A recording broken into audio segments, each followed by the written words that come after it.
Hello everyone. Hello everyone. We are discussing about the poem Ode to the West Wind. पिछले दो videos में हमने ode to the west wind poem के 2 Cantos complete किए थे। आज हम थर्ड कैंटो कंप्लीट करेंगे। चलिए पोएम को स्टार्ट करते हैं।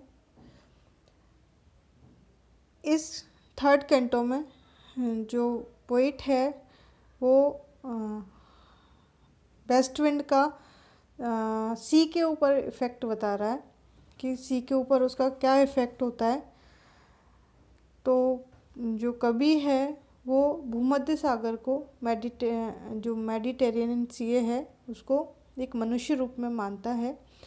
दाउ who didst waken from his summer dreams the blue Mediterranean where he lay lulled while the coil of his crystalline streams। तो पोइट जो मेडिटेरियन सी को मनुष्य रूप में मान रहा है और वो इसे एक जीवधारी मान रहा है।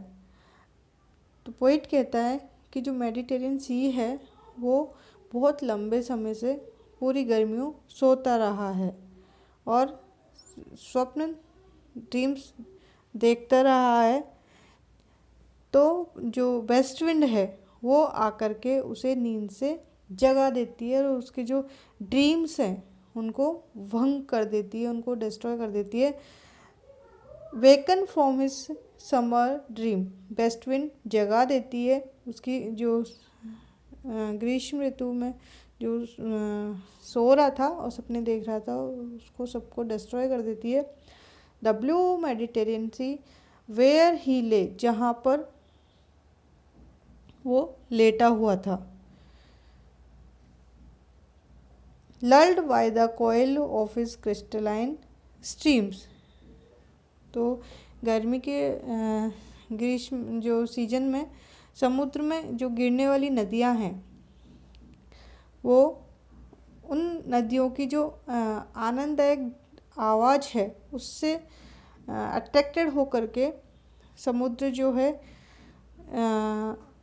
एक टापू के रूप में सोने चला गया, मतलब वो सो गया था। और जो लावा बना है और नेपल्स पास है, मतलब बिसाइड ए प्यूमाइस आइजल इन बेज वे, कि जो समुद्र है वो उन नदियों के म्यूजिक जो वो गिर रही है समुद्र के अंदर उनसे उनके म्यूजिक को सुन कर के वो समुद्र सो गया था। किसके बगल में? बिसाइड, बगल में ए प्यूमाइस आइजल, एक ज्वालामुखी के लावे से बने टापू के पास वो सो गया था। वेज वे इटली में है तो वहाँ पर, और वो वहाँ सो कर के नींद में ड्रीम देख रहा है। तो जो वेस्ट विंड है वो इसे आकर के जगा देती है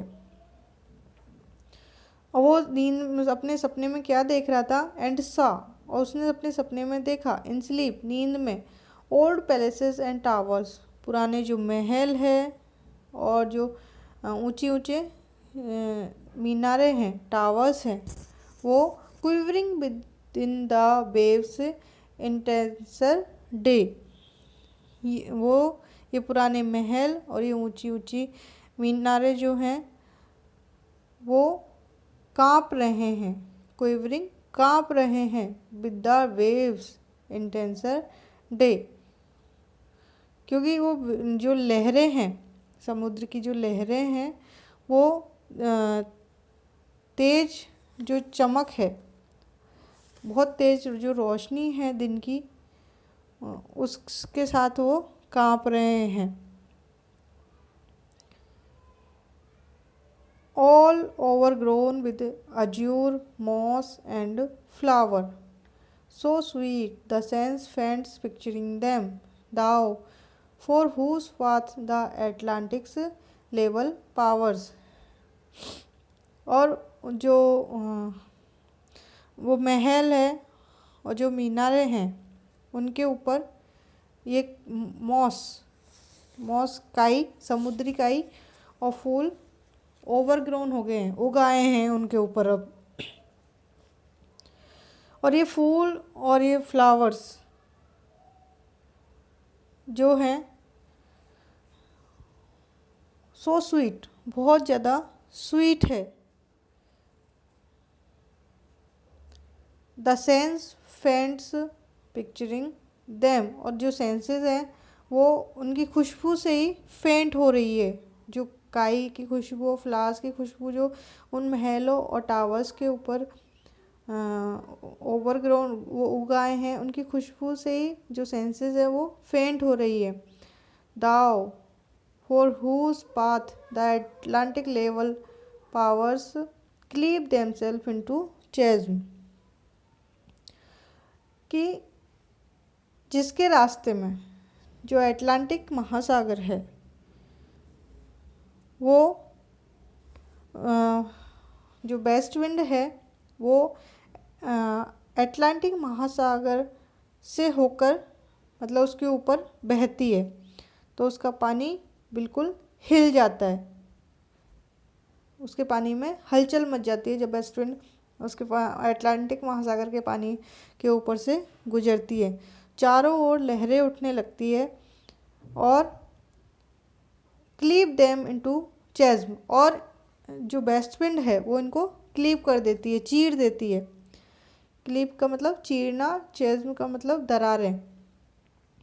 तो वो वेस्ट विंड इनको बहुत सारी दरारों के बीच में चीर देती है, अलग अलग कर देती है। While far below the sea bloom and the oozy wood which bear the shapeless foliage of the ocean.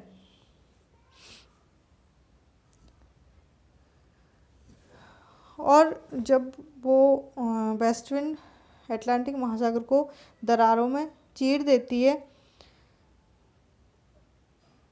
क्योंकि हवा के चलने से पहले समुद्र की सतह बिल्कुल सिंपल थी, सपाट थी, और अब ऐसा लगता है मानो अटलांटिक महासागर ने अपनी सतह पर एक रास्ता बना दिया है ताकि पश्चिमी हवा उस पर से निकल जाए।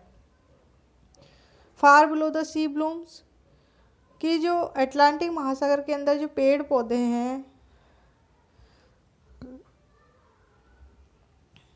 उन पर भी इसका इफ़ेक्ट होता है, और वो जो सी फ्लावर्स है वो एंड ओजी वुड्स वो समुद्र महासागर के गर्भ में जो पैदा हो रहे हैं जो पौधे हैं वो रहते तो पानी के अंदर है, वो वुड्स और वो flowers which bear shapeless foliage of the ocean, लेकिन उनके अंदर रस नहीं होता है, एक तरीके का वो रसहीन होती हैं।